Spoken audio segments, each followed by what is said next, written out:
Hello and welcome to another video of this legal training series. And in this video today, we discuss the anti-conversion laws that have been passed by the various state governments of India. आज हम धर्म स्वतंत्र अधिनियम कानून के इतिहास एवं उनकी मुखाकृति के बारे में चर्चा करेंगे. The anti-conversion laws, which are popularly known as the Freedom of Religion Acts, have a long history in India and have been passed by many princely states in as early as the 1930s. धर्म स्वतंत्र अधिनियम भारत की आजादी से पहले ही कई राजसी राज्यों में कानूनी रूप से लागू कर दिए गए थे. Post independence, several bills were introduced at the national level to prohibit religious conversions. However, due to lack of support in the Houses of Parliament, none of the bills could ever become law.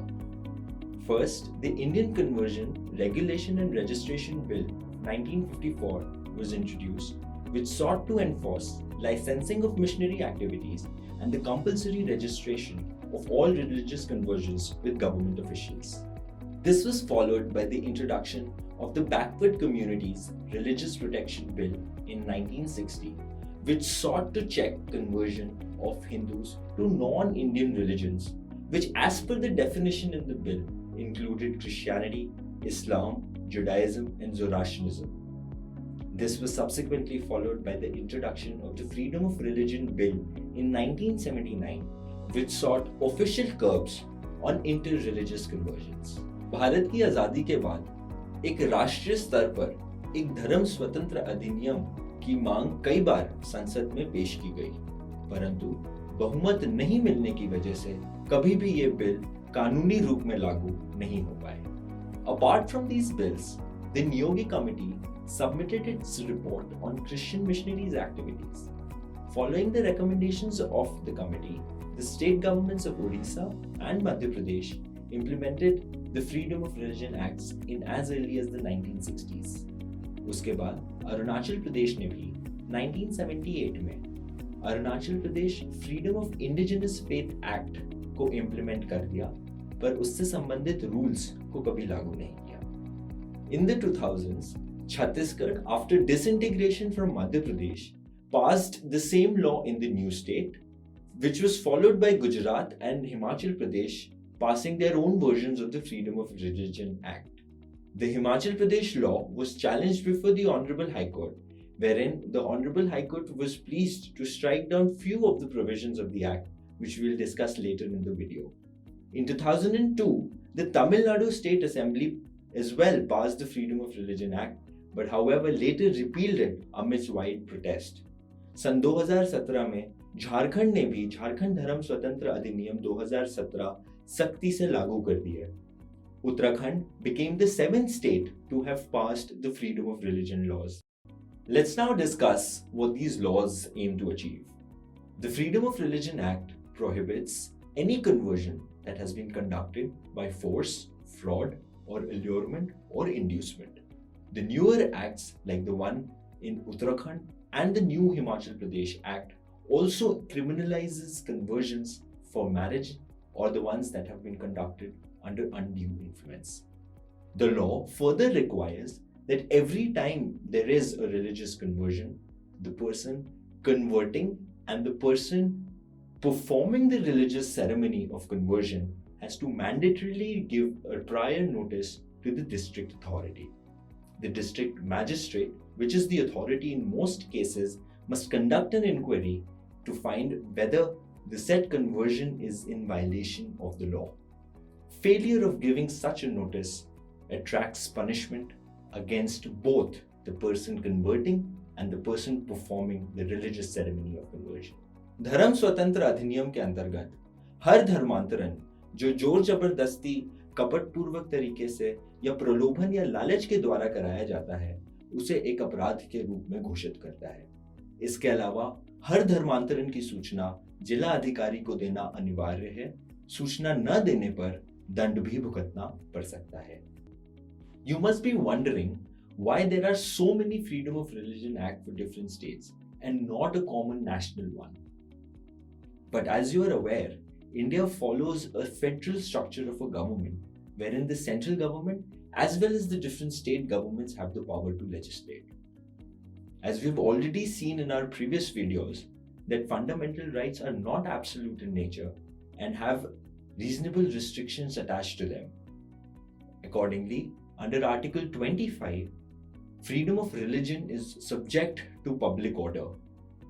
Public order is further a state subject, and therefore only states can legislate in that regard.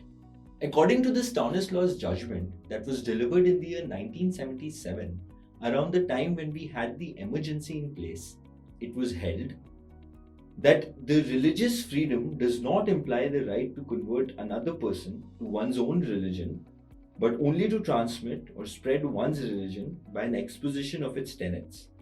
What is freedom for one is freedom for the other, in equal measure, and there can therefore be no such thing as a fundamental right to convert any person to one's own religion. And in this manner, the Madhya Pradesh Freedom of Religion Act and the Odisha Freedom of Religion Act were held constitutional by this judgment of the Honorable Supreme Court.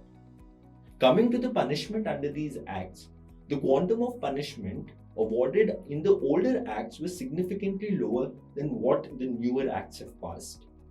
The Uttarakhand Act especially prescribes of punishment which may even extend to 7 years.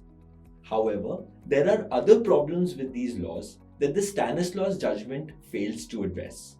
According to Article 18 of the Universal Declaration of Human Rights, everyone has the right to freedom of thought, conscience, and religion.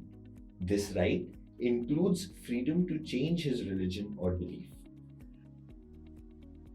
Moreover, Article 25 of the Indian Constitution states that all persons have been granted the freedom of conscience, which includes the freedom to renounce one's religious faith and embrace any other religious faith in accordance with the conscience of that person. Which means that what I believe today may not be my belief tomorrow, and the provision of mandatory notice to the district magistrate under the Freedom of Religion Acts is therefore a direct attack on my freedom of religion granted under Article 25 of the Indian Constitution. हमारा मन हर रोज बदलता रहता है। मेरा धार्मिक विश्वास जो आज है जरूरी नहीं कि कल भी वही हो। हमारा मन विकसित होता रहता है। तो क्या हर बार हमें राज्य सरकार को एक नोटिस द्वारा हर बार अपने धार्मिक विश्वास की सूचना देना संभव या जरूरी भी है? और राज्य सरकार को क्या जरूरत कि मेरा धार्मिक विश्वास क्या है? And rightfully so, in the case of Evangelical Fellowship of India versus the state of Himachal Pradesh, the High Court held that a person not only has a right of conscience, the right of belief, the right to change his belief, but also has the right to keep his beliefs secret. Why should any human being be asked to disclose what is his religion? Why should a human being be asked to inform the authorities that he is changing his belief? What right does the state have to direct the convertee to give notice in advance to the district magistrate about changing his rebellious thought? A person's belief or religion is something very personal to him. The state has no right to ask a person to disclose what is his personal belief. The provision of mandatory notice is also in violation of the right to life that has been promulgated by the Supreme Court in the decision of Puttaswamy, wherein the Apex Court opined that life is precious in itself, but life is worth living because of the freedoms which enable each individual to live life as it should be lived. The best decisions on how life should be lived are entrusted to the individual. They are continuously shaped by the social milieu in which individuals exist. The duty of the state is to safeguard the ability to take decisions, the autonomy of the individual, and not to dictate those decisions. Further, it is wrong for the state government to presume that all the religious conversions that are happening in the state are illegal, and subjecting all of them to such an approval process from a government authority directly infringes upon my right to freely choose the religion that I want to follow. Secondly, the definitions under the Act are so wide, vague, and ambiguous that it becomes very difficult to ascertain what actually amounts to an offense committed under this Act. The Supreme Court recently in the Hadia case also held that the faith of a person is intrinsic to his or her meaningful existence. To have the freedom of faith is essential to his or her autonomy, and it strengthens the core norms of the Constitution. Choosing a faith is the substratum of individuality, and sans it, the right of choice becomes a shadow. To quote Pandit Jawaharlal Nehru, when the first Freedom of Religion Bill was introduced in the Parliament, he said, "I fear this bill will not help very much in suppressing the evil methods of gaining converts, but might very well be the cause of great harassment to a large number of people." Also, we have to take into consideration that, however carefully you define these matters, you cannot find really proper phraseology for them. The major evils of coercion and deception can be dealt with under the general law. It may be difficult to obtain proof, but so is it difficult to obtain proof in the case of many other offences. But to suggest that there should be a licensing system of propagating a faith is not proper. It would lead in its wake to the police having too large a power of interference. In conclusion, a detailed analysis of these acts suggests that far from protecting or promoting religious freedom, these laws have undermined the already existing religious freedoms granted under the Indian as well as the international law. Thank you very much for watching the video. This presentation is part of a series of videos explaining the law on freedom of religion in India. Please like and share this video and subscribe to the ADF India YouTube channel.